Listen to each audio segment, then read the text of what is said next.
Morning students. Plus one അക്കൗണ്ടിങ്ങിലെ journalising video 10ലേക്ക് സ്വാഗതം. കഴിഞ്ഞ വീഡിയോയിൽ നമ്മൾ ബാങ്കിങ് ട്രാൻസാക്ഷൻസ് എങ്ങനെയാണ് ജേർണലൈസ് ചെയ്യുന്നത് എന്ന് കണ്ടു. ഇന്ന് നമ്മൾ കോമ്പൗണ്ട് ജേർണൽ എൻട്രി എങ്ങനെയാണ് എഴുതുന്നതെന്നാണ് പഠിക്കുന്നത്. കോമ്പൗണ്ട് ജേർണൽ എൻട്രി എന്ന് പറഞ്ഞു കഴിഞ്ഞാൽ ഒരു ദിവസം നടക്കുന്ന ട്രാൻസാക്ഷനിൽ ചിലത് നമ്മൾ നോക്കിക്കഴിയുമ്പോൾ അതിന്റെ ക്രെഡിറ്റ് ആസ്പെക്ട് ഒരുമിച്ച് വരാം, അല്ലെങ്കിൽ ചിലപ്പോൾ ഡെബിറ്റ് ആസ്പെക്ട് ഒരുമിച്ച് വരാം. അങ്ങനെയുള്ള ജേർണൽ എൻട്രികൾ പ്രത്യേകം എഴുതുന്നതിന് പകരം ഒരുമിച്ച് ചേർത്ത് നമുക്ക് എഴുതാം. ഇപ്പൊ ഒരു ഉദാഹരണം പറഞ്ഞാൽ, ഒരു ദിവസം പെയ്ഡ് സാലറി സാലറി കൊടുത്തു.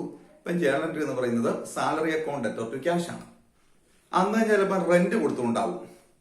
അപ്പൊ റെന്റ് കൊടുക്കുമ്പോൾ എഴുതേണ്ട journal entry rent account debtor to cash ആണ്. അന്ന് നമ്മൾ ഗുഡ്സ് മേടിച്ചിട്ടുണ്ടാവും, purchase account debtor to cash എന്ന് എഴുതി, ക്യാഷ് കൊടുത്താണ്. അപ്പൊ ആ 3 ജേർണൽ എൻട്രികൾ ഒരു ദിവസം എഴുതേണ്ടതാണ്. അതിന്റെ എല്ലാം ഒരു കോമൺ ആയിട്ടൊന്ന് അനലൈസ് ചെയ്ത് നോക്കിക്കഴിഞ്ഞാൽ അതിന്റെ ക്രെഡിറ്റ് ആസ്പെക്ട് സെയിം ആണ്. അതായത് wages account debtor to cash, wages കൊടുത്തപ്പോൾ, സാലറി കൊടുത്തപ്പോൾ salary account debtor to cash, ഇവിടെ ടു ക്യാഷ് ആയിരുന്നു. ഗുഡ്സ് മേടിച്ചപ്പോൾ purchase account debtor to cash. അപ്പൊ ഇത് നമുക്ക് എളുപ്പത്തിന് വേണ്ടിയിട്ട് വേണമെങ്കിൽ ഒരുമിച്ച് എഴുതാം. ഈ ക്യാഷിനെ 3 തവണ ക്രെഡിറ്റ് ചെയ്തിട്ടുണ്ടല്ലേ, അതിന് പകരം ഡെബിറ്റ് ഏതൊക്കെയാണ് വ്യത്യസ്തമായിട്ടാണ്. വേജസ് അക്കൗണ്ട് ഡെറ്റർ വന്നിട്ടുണ്ട്, സാലറി അക്കൗണ്ട് ഡെറ്റർ വന്നിട്ടുണ്ട്, പർച്ചേസ് അക്കൗണ്ട് ഡെറ്റർ വന്നിട്ടുണ്ട്. അപ്പൊ അതിനെ എല്ലാം കൂടെ ഒരുമിച്ച് ചേർത്ത് ഡെബിറ്റ് ചെയ്തുകൊണ്ട് ക്യാഷ് അക്കൗണ്ടിനെ വേണേൽ ഒരുമിച്ച് ക്രെഡിറ്റ് ചെയ്താൽ മതി. അങ്ങനെയാണെങ്കിൽ ജേർണൽ എൻട്രി എഴുതേണ്ടത് വേജസ് അക്കൗണ്ട് ഡെറ്റർ, വേജസിൽ കൊടുത്തത് എമൗണ്ട് ഡെബിറ്റിൽ എഴുതുക. സാലറി അക്കൗണ്ട് ഡെറ്റർ, സാലറിയുടെ എമൗണ്ട് ഡെബിറ്റ് കോളത്തിൽ എഴുതുക. പർച്ചേസസ് അക്കൗണ്ട് ഡെറ്റർ, എത്ര രൂപയുടെ ഗുഡ്സ് ആണ് ക്യാഷ് കൊടുത്ത് മേടിച്ചാൽ അത് ഡെബിറ്റ് കോളത്തിൽ എഴുതുക. അത് കഴിഞ്ഞ് അടുത്ത ക്രെഡിറ്റ്, എല്ലാത്തിനും ക്രെഡിറ്റ് ഒരേ കാര്യം തന്നെയായിരുന്നു, ടു ക്യാഷ് എന്ന് അല്ലെ. അപ്പൊ ആ ടു ക്യാഷ് എന്ന് എഴുതിയിട്ട് ഈ 3 എണ്ണത്തിന്റെ കൂടെ എമൗണ്ട് കൊടുത്ത് 3 കാര്യങ്ങൾക്കും, സാലറിയും വേജസും പർച്ചേസിനും കൂടി എത്ര രൂപ എമൗണ്ട് കൊടുത്ത് അത് 3 കൂടെ ചേർത്ത് ടു ക്യാഷ് എന്ന് ക്രെഡിറ്റില് കോളത്തിൽ എഴുതിയാൽ മതി. അതിന് എഫക്ട് സെയിം ആണ്. കാരണം 3 അടുത്തേയും കൂടെ ക്യാഷ് ഒരുമിച്ച് എഴുതുന്നതും 3 ആയിട്ട് എഴുതിയാലും എല്ലാം എഫക്ട് സെയിം ആണ്. കൺസേൺഡ് ഡെബിറ്റുകൾ വന്നിട്ടുണ്ട്. ഇന്നത്തെ നമ്മളെ വീഡിയോയിൽ ഇങ്ങനെയുള്ള ട്രാൻസാക്ഷൻസ് ഏതാനുമെന്നാണ് അനലൈസ് ചെയ്യുന്നത്. അത് നമുക്ക് ഒത്തിരി സമയലാഭം ഉണ്ട് തന്നെ, ഇങ്ങനെ ജേർണൽ എൻട്രി എഴുതുമ്പോൾ സമയലാഭവും ഉണ്ട്. നമുക്ക് ട്രാൻസാക്ഷൻസിലേക്ക് പോകാം. 2018 മെയ് 1-ാം തീയതി Arun started business with cash ₹12,000, stock ₹8,000 and furniture ₹5,000. അതായത് നമ്മൾ ഇതുവരെ കണ്ടേക്കുന്ന സ്റ്റാർട്ടഡ് ബിസിനസ് വിത്ത് ക്യാഷ് എന്നാണ്. അങ്ങനെ വരുമ്പോൾ നമ്മൾ cash account debtor to capital എഴുതും. പക്ഷെ അങ്ങനെ തന്നെ വേണമെന്നില്ല. ഒരാൾക്ക് ബിസിനസ് ആരംഭിക്കുമ്പോൾ അയാൾക്ക് ക്യാപിറ്റലായിട്ട് കൊണ്ടുവരുന്ന എപ്പോഴും ക്യാഷ് തന്നെ ആവണമെന്നില്ല. ക്യാഷ് കൊണ്ടുവരാം, മറ്റുള്ള അസറ്റുകൾ കൊണ്ടുവരാം. ഇവിടെ ക്യാഷ്, സ്റ്റോക്ക്, ഫർണിച്ചർ, ഇങ്ങനെ 3 അസറ്റുകൾ കൊണ്ടുവന്നു. ഇത് 3 കൂടെ ചേർന്ന തുകയാണ് അയാൾ മുടക്കുന്നത്. അപ്പം അതെല്ലാം കൂടെ ഏതിലേക്ക് വരുന്നതാണ്, ക്യാപിറ്റലായിട്ട് വരും. അപ്പോൾ നമുക്ക് ബിസിനസ്സിലേക്ക് ക്യാഷ് വരുമ്പോൾ ഏതാണ്, അവിടെ ഒരു ക്യാഷ് അക്കൗണ്ട് ഉണ്ട്. ബിസിനസ്സിലേക്ക് ക്യാഷ് വരുമ്പോൾ അവിടെ ക്യാഷ് അക്കൗണ്ട് വരും. ബിസിനസ്സിലേക്ക് ക്യാഷ് വന്നു, അപ്പൊ അവിടെ ഒരു ക്യാഷ് അക്കൗണ്ട് ഉണ്ട്. ഗുഡ്സ് വന്നുണ്ട്, സ്റ്റോക്ക് അല്ലെ, അപ്പൊ ഇവിടെ ഒരു സ്റ്റോക്ക് അക്കൗണ്ട് വരുന്നുണ്ട്. അതുപോലെ ഫർണിച്ചറും അദ്ദേഹം കൊണ്ടുവന്നുണ്ട്, ഫർണിച്ചർ. അപ്പൊ 3 അക്കൗണ്ടുകൾ അവിടെ വന്നു. ഈ 3 എന്താണ്, ബിസിനസ്സിലേക്ക് ക്യാഷ് വന്നിട്ടുണ്ട്, ബിസിനസ്സിൽ ഇപ്പോൾ ക്യാഷ് ഉണ്ട്, സ്റ്റോക്ക് ഉണ്ട്, ഫർണിച്ചർ ഉണ്ട്. ഇത് 3 എന്താണ്, ഇവ 3 അസറ്റുകളാണ്. ഈ 3 അസറ്റ് അക്കൗണ്ടുകളാണ്. അപ്പൊ ബിസിനസ്സിലെ അസറ്റ് അക്കൗണ്ടുകളാണ്. അപ്പൊ ഇതിന് 3 അസറ്റ് അക്കൗണ്ട്. ഇത് ബിസിനസ്സിലെ ക്യാഷ് കൂടി, അത് സ്റ്റോക്ക് വന്നു അസറ്റ് കൂടി, ഫർണിച്ചർ എന്ന് പറഞ്ഞ അസറ്റും കൂടി. അപ്പൊ അസറ്റ് കൂടുകയാണ് ചെയ്തത്. അപ്പൊ ഇവയെ നമുക്ക് എന്ത് ചെയ്യാം, ഡെബിറ്റ് ചെയ്യാം. ഇവ 3നും ഡെബിറ്റ് ചെയ്യാം. ഇനി അടുത്തായിട്ട് ഇദ്ദേഹം Arun started business with cash എന്നാ പറയുന്നത്. അപ്പൊ അദ്ദേഹം ബിസിനസ്സിലേക്ക് ക്യാഷും ഗുഡ്സും ഫർണിച്ചറും കൊണ്ടുവന്നത്. അത് എന്തായിട്ടാണ്, അതിന്റെ ഉടമസ്ഥൻ കൊണ്ടുവന്നതാണ്. അപ്പൊ ഒരു ബിസിനസിന്റെ ഉടമസ്ഥൻ ബിസിനസ്സിലേക്ക് മുടക്കുന്ന പണം അത് ക്യാഷ് ആയിട്ടാവാം, മറ്റുള്ള അസറ്റിന്റെ രീതിയിലാവാം. അങ്ങനെ കൊണ്ടുവന്നാൽ അതിനെല്ലാം നമുക്ക് എന്ത് പേരിൽ വിളിക്കാം, ക്യാപിറ്റൽ എന്ന് വിളിക്കാം. അപ്പൊ അവിടുത്തെ അടുത്ത അക്കൗണ്ട് എന്ന് പറയുന്നത് ക്യാപിറ്റൽ അക്കൗണ്ട് ആണ്. അത് ഈ 3 തുകയാണ് കൂട്ടാം. 12,000 പ്ലസ് 8,000 പ്ലസ് 5,000. അതായത് മൊത്തം ക്യാപിറ്റൽ എത്ര രൂപ വരും, മൊത്തം ക്യാപിറ്റൽ 25,000 രൂപ വരും. 25,000 രൂപ വരും. അപ്പൊ നമ്മൾ ജേർണൽ എൻട്രി എഴുതുമ്പോൾ അസറ്റുകളെ 3 അസറ്റുകളാണ് അദ്ദേഹം കൊണ്ടുവന്നിരിക്കുന്നത്. ക്യാഷ് ഉണ്ട്, സ്റ്റോക്ക് ഉണ്ട്, ഫർണിച്ചർ ഉണ്ട്. ഇവയെല്ലാം എന്ത് ചെയ്യാം, ഡെബിറ്റ് ചെയ്യാം.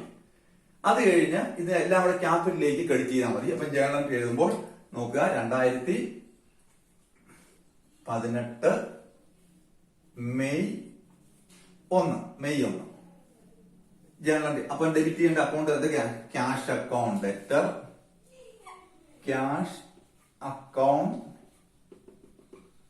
Debtor. Cash account debtor amount എത്രയാണ് ക്യാഷ് കൊണ്ട് നേരുന്നത്? 12,000. കോമ്പൗണ്ട് എൻട്രി വളരെ പ്രധാനപ്പെട്ടാണ്, നമുക്ക് എളുപ്പമാണ്. ഇനി അടുത്ത സ്റ്റോക്ക് 8,000 ഉണ്ട്. അപ്പം അടുത്ത നമ്മൾ ഉടനെ ക്രെഡിറ്റ് അല്ല നമ്മൾ എഴുതാൻ പോകുന്നത്. അടുത്ത ഡെബിറ്റ് അസറ്റ് ഉണ്ടല്ലേ, അതെല്ലാം എഴുതിയിട്ട് നമുക്ക് ക്രെഡിറ്റ് ഒരുമിച്ച് എഴുതിയാൽ മതി. അങ്ങനെ എഴുതാൻ കുഴപ്പമില്ല. അപ്പൊ അടുത്ത അസറ്റിന് നമ്മൾ ഡെബിറ്റ് ചെയ്യണം. Stock account debtor. സ്റ്റോക്കിന്റെ വില എത്രയാണ്? 8,000. അപ്പൊ ഡെബിറ്റ് ഡെറ്റർ അല്ലെ, അപ്പൊ ഡെബിറ്റ് എഴുതുന്നത്. അപ്പൊ അത് ഡെബിറ്റ് എമൗണ്ട് കോളത്തിൽ എഴുതണം. ശ്രദ്ധിക്കുക, ഇങ്ങോട്ട് കോളം മാറരുത്. ഇനി അടുത്തത് ഫർണിച്ചറും കൊടുക്കുന്നുണ്ട്. അപ്പൊ എന്താണ്? Furniture account debtor. ഫർണിച്ചർ എത്ര രൂപയാണ്? 5,000 രൂപയാണ്. അപ്പൊ ഈ 3 അസറ്റുകളാണ് അദ്ദേഹം ക്യാപിറ്റലായിട്ട് കൊണ്ടുവരുന്നത്. ഇത് എല്ലാ അസറ്റുകളാണ്, അതുകൊണ്ട് നമ്മൾ ഡെബിറ്റ് ചെയ്തു. ഇനി നമ്മൾ ഇതെല്ലാം കൂടി അദ്ദേഹത്തിന്റെ ക്യാപിറ്റൽ അക്കൗണ്ടിലേക്ക് എഡിറ്റ് ചെയ്യാണ്. To Arun's capital. അങ്ങനെ പേര് എഴുതുന്നതുകൊണ്ട് കുഴപ്പമില്ല. Arun's capital account. അപ്പൊ ഇതാണ് ക്രെഡിറ്റ് വരുന്നത്. അല്ലെങ്കിൽ cash account at Arun's capital, stock account at Arun's capital, furniture account at Arun's capital, ഇങ്ങനെ 3 ജേണൽ എഴുതണമായിരുന്നു. അവിടെ 3ന്റെയും ക്രെഡിറ്റ് ആസ്പെക്ട് ഏത് തന്നെയാണ്? അരുൺസ് ക്യാപിറ്റൽ ആണ്. അതുകൊണ്ട് നമ്മൾ എന്ത് ചെയ്തു? ഒരുമിച്ച് അത് എഴുതിയാണ്. To Arun's capital credit amount കോളത്തിൽ എഴുതണം 25,000. അപ്പൊ ഇതിന് നരേഷൻ എഴുതുന്നത് സ്റ്റാർട്ടഡ് ബിസിനസ് ആരംഭിച്ചു വിത്ത് ക്യാഷ്, സ്റ്റോക്ക് ആൻഡ് ഫർണിച്ചർ. ഇതാണ് നരേഷനും എഴുതേണ്ടത്. അപ്പോൾ ഈ ട്രാൻസാക്ഷൻ കംപ്ലീറ്റ് ആയി. അപ്പൊ നമ്മൾ ഓർത്ത് നോക്കുക, നമ്മൾ സാധാരണ എഴുതുന്ന ഒരു ജേണൽ എൻട്രി എന്ന് പറയുമ്പോൾ അവിടെ ഒരു ഡെബിറ്റ് ആസ്പെക്റ്റും ഒരു ക്രെഡിറ്റ് ആസ്പെക്റ്റും. ഇപ്പൊ ഡ്യുവൽ ആസ്പെക്ട് പ്രിൻസിപ്പിൾ അനുസരിച്ച് ഒരു ട്രാൻസാക്ഷൻ മിനിമം 2 ആസ്പെക്റ്റാ, ഒരു ഡെബിറ്റും ഒരു ക്രെഡിറ്റും ഉണ്ടാവും. ഒന്നിൽ കൂടുതൽ ഡെബിറ്റും വരാം, കുഴപ്പമില്ല. ഇപ്പൊ ഇങ്ങനെയുള്ള കേസ് നമുക്ക് ഒന്നിൽ കൂടുതൽ ഡെബിറ്റുകൾ വന്നിട്ടുണ്ടല്ലേ? Cash account debtor, stock account debtor, furniture account debtor, to Arun's capital. അപ്പൊ ഡെബിറ്റ് 3 വന്നു. ആ 3 അദ്ദേഹം ഉടമസ്ഥനായുള്ള അരുൺ ക്യാപിറ്റലായിട്ട് കൊണ്ടുവന്നതാണ്. ക്യാഷും കൊണ്ടുവന്നു, സ്റ്റോക്ക് കൊണ്ടുവന്നു, ഫർണിച്ചർ. ഇങ്ങനെയുള്ള ജേണൽ എൻട്രികളാണ് നമ്മൾ എന്താ വിളിക്കുന്നത്? കോമ്പൗണ്ട് ജേണൽ എൻട്രികൾ എന്ന് വിളിക്കുന്നത്. അപ്പൊ നമുക്ക് സമയം ലാഭമുണ്ട്. 3 എൻട്രി എഴുതി 3 നരേഷൻ എഴുതുന്നതിന് പകരം വളരെ എളുപ്പത്തിൽ ആ ജോലി ചെയ്യാൻ സാധിക്കും. ഇനി നമ്മൾ അടുത്തൊരു ട്രാൻസാക്ഷനിലേക്ക് പോവുകയാണ്. 2-ാം തീയതി പർച്ചേസ്ഡ് ഗുഡ്സ് ഫോർ ക്യാഷ് ₹9,000. അതിന്റെ അർത്ഥം എന്താണ്? പർച്ചേസ്ഡ് ഗുഡ്സ് ഫോർ ക്യാഷ് കൊടുത്ത് ഗുഡ്സ് മേടിച്ചു. അപ്പം ഗുഡ്സ് വാങ്ങിക്കുമ്പോൾ ഏത് അക്കൗണ്ട് നമ്മൾ പഠിച്ചുള്ളതാണ്? ഗുഡ്സ് വാങ്ങിക്കുമ്പോൾ പർച്ചേസസ് അക്കൗണ്ട് ആണ് ഓർമ്മ അല്ലെ? ഗുഡ്സ് വാങ്ങിച്ചാൽ പർച്ചേസ് അക്കൗണ്ട്. എന്തുകൊണ്ടാണ് മേടിച്ചേക്കുന്നത്? ക്യാഷ്. അപ്പൊ അടുത്ത അക്കൗണ്ട് ക്യാഷ് അക്കൗണ്ട്. ക്യാഷ് കൊടുത്തപ്പോൾ ക്യാഷ് എന്ത് ചെയ്തിട്ടുണ്ട്? കുറഞ്ഞു. അസറ്റ് കുറയുമ്പോൾ ക്രെഡിറ്റ് ചെയ്യും. പർച്ചേസ് അക്കൗണ്ടിന് ഡെബിറ്റ് ആവും. നേരത്തെ പറഞ്ഞെന്നുള്ള പർച്ചേസ് വരുമ്പോൾ അതൊരു നമ്മളെ സംബന്ധിച്ച് സ്റ്റോക്ക് കൂടുമെങ്കിലും പർച്ചേസ് എന്ന് പറയുന്ന അക്കൗണ്ടിനെ ഡെബിറ്റ് ചെയ്യണം. അപ്പം പർച്ചേസ് അക്കൗണ്ട് ഡെറ്റർ ക്രെഡിറ്റ് ചെയ്യേണ്ട ക്യാഷ് അക്കൗണ്ട് ആണ്. നമുക്ക് ഇതിന്റെ ജേണൽ എൻട്രി എഴുതാം. മെയ് മാസം 2-ാം തീയതി ഡെബിറ്റ് ചെയ്യേണ്ട account purchases account debtor to cash account. Amount എത്രയാണ്? 9,000 രൂപ.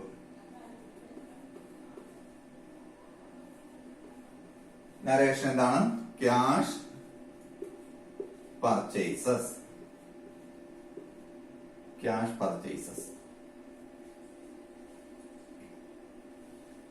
ജേണൽ എൻട്രി കംപ്ലീറ്റ് ആയി. ഇതൊരു സിംഗിൾ ജേണൽ എൻട്രി ആണ്. ഇതാണ് കോമ്പൗണ്ട് എൻട്രി. അപ്പൊ ഈ ട്രാൻസാക്ഷൻ നമ്മൾ ഒറ്റയ്ക്കുള്ള ഒരു ഡെബിറ്റ് ഒരു ക്രെഡിറ്റ് മാത്രമുള്ള ജേണൽ എൻട്രി എഴുതുന്നുണ്ട്. ഒന്നിൽ കൂടുതൽ ഡെബിറ്റ് ഒക്കെ വരുന്ന ജേണൽ എൻട്രികൾ എഴുതുന്നുണ്ട്. Purchase account to cash account. ഇനി നമുക്ക് അടുത്ത ട്രാൻസാക്ഷനിലേക്ക് പോകാം. 4-ാം തീയതി opened current account with Indian bank. ഈ കറണ്ട് അക്കൗണ്ട് എന്ന് പറഞ്ഞു കഴിഞ്ഞാൽ ബിസിനസ്സുകാർക്ക് മാത്രം തുടങ്ങാൻ സാധിക്കുന്ന ഒരു അക്കൗണ്ടാണ് കറണ്ട് അക്കൗണ്ട്.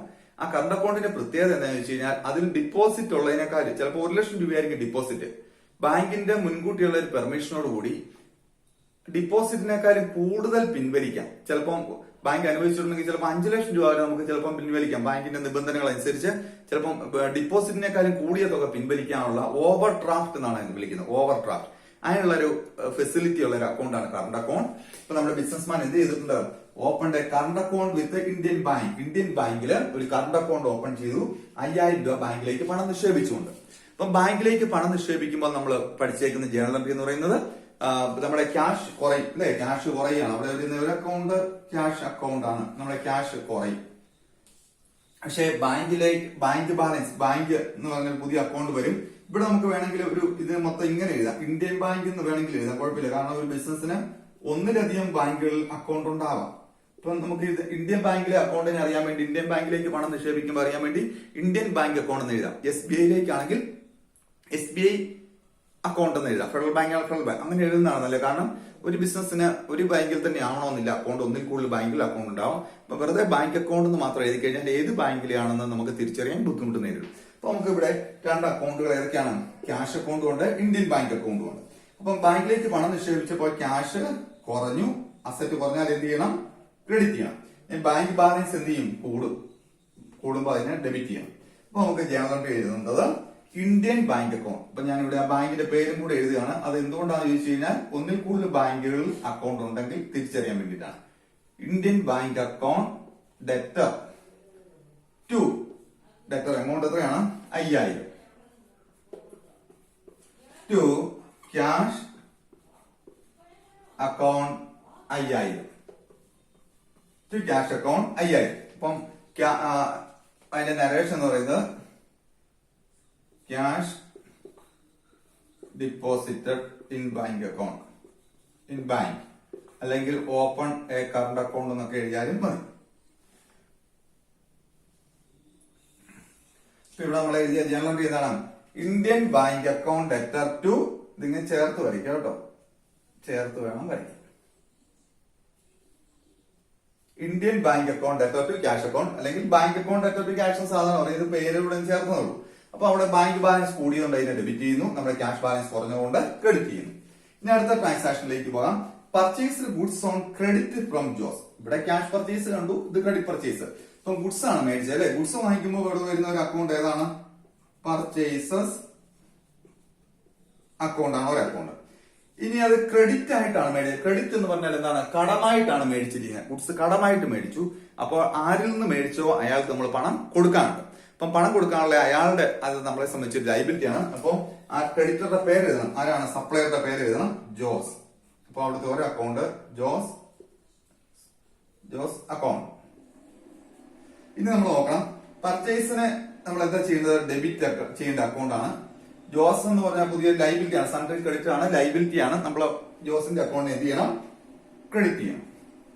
അപ്പൊ ജേണൽ എൻട്രി എഴുതുക. 6-ാം തീയതി പർച്ചേസസ് അക്കൗണ്ട് ഡെറ്റർ, എത്ര രൂപയുടെ ഗുഡ്സ് ആണ് മേടിച്ചത്? 7000. Purchases account debtor to Jose account 7000. Narration എഴുതുന്നത് ക്രെഡിറ്റ് പർച്ചേസ്.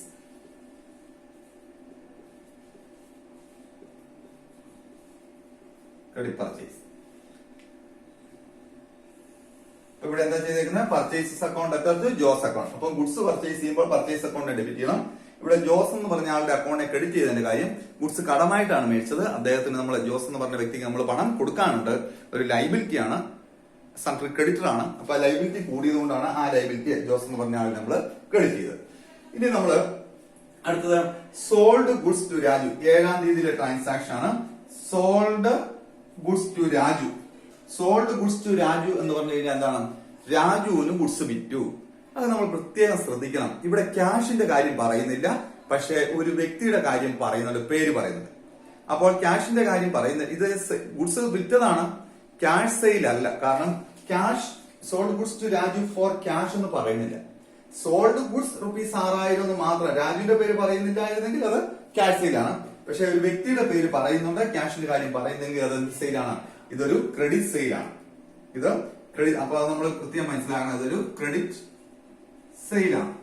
ഇപ്പൊ ഗുഡ്സ് വിൽക്കുമ്പോൾ ഏത് അക്കൗണ്ട് ഒക്കെയാ വരുന്നത്? സെയിൽസ് അക്കൗണ്ട് അല്ലെ. ഗുഡ്സ് വിൽക്കുമ്പോൾ സെയിൽസ് അക്കൗണ്ട് വരും. കൂടാതെ ഇത് രാജു എന്ന പറഞ്ഞ ആളിന്, രാജു എന്ന വ്യക്തിക്ക് നമ്മൾ കടമായിട്ട് ഗുഡ്സ് വിറ്റതാണ്. ഒരു വ്യക്തിക്ക് ഗുഡ്സ് വിറ്റ് കടമായിട്ടാണ് വിൽക്കുന്നതെങ്കിൽ ആ വ്യക്തി നമുക്ക് എന്ത് ചെയ്യണം? പണം തരാനുണ്ട്. ആ പണം തരാനുള്ള ആള്, നമുക്ക് പണം തരാനുള്ള ആള് ഡെറ്റർ ആണ്, അതൊരു അസറ്റ് ആണ്. അപ്പൊ ആ അസറ്റിന് കൂടുകയാണ്. അപ്പൊ പലർക്കും ഗുഡ്സ് കടമായിട്ട് വിറ്റുന്നവരും, അപ്പൊ അങ്ങനെ അവരെല്ലാം നമ്മുടെ ഡെറ്റർ ആയിട്ട് വരികയാണ്. ഭാവിയിൽ അവർ പണം തരും. അപ്പോൾ ഇവിടെ ആ ഡെറ്ററുടെ പേര് നമ്മൾ എഴുതണം.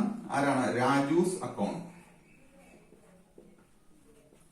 അപ്പോൾ ഇവിടെ നോക്കേണ്ടത് സെയിൽസിന്, ഗുഡ്സ് വാങ്ങിക്കുമ്പോൾ പർച്ചേസിന് ഡെബിറ്റ് ചെയ്യും, ഗുഡ്സ് വിൽക്കുമ്പോൾ സെയിൽസ് അക്കൗണ്ട് എന്ത് ചെയ്യും? ക്രെഡിറ്റ് ചെയ്യും. അത് രാജു എന്ന് പറഞ്ഞ ഒരാൾ അസറ്റ് ആണ്, ഡെപ്റ്റർ ആണ്, നമ്മളെ സംബന്ധിച്ച് അസറ്റ് ആണ് കൂടി, അതുകൊണ്ട് എന്ത് ചെയ്യണം? ഡെബിറ്റ് ചെയ്യണം. ഇപ്പം ജേണൽ എൻട്രി എന്ന് പറയുന്നത് രാജൂസ് അക്കൗണ്ട്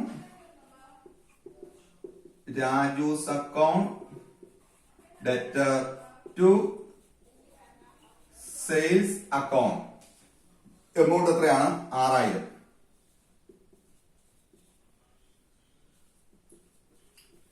നരേഷൻ എഴുതുന്നത് ക്രെഡിറ്റ്